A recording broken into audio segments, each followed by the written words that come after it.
तर विजय कधीही डोक्यात जाणार नाही असं मुख्यमंत्री देवेंद्र फडणवीस यांनी म्हटलेलं आहे। ही सत्ता आम्हाला जमिनीवर ठेवेल, पाय जमिनीवरच राहतील असा विश्वास त्यांनी व्यक्त केलेला आहे। विजय कधीही आमच्या डोक्यात जाणार नाही।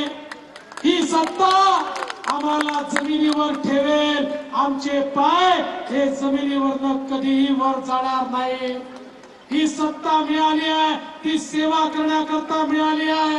ही सत्ता मिळाली आहे महाराष्ट्र बदलण्याकरता मिळाली आहे। ही सत्ता मिळाली आहे सामान्य माणसाच्या जीवनामध्ये परिवर्तन करण्याकरता मिळालेली आहे।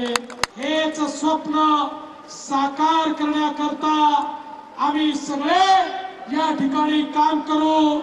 आमचे सहकारी माननीय एकनाथराव शिंदेजी, माननीय अजितदादा पवारजी आणि आमची सगळी टीम अहोरात्र काम करेल आणि महाराष्ट्राची स्वप्न आम्ही पूर्ण केल्याशिवाय राहणार नाही।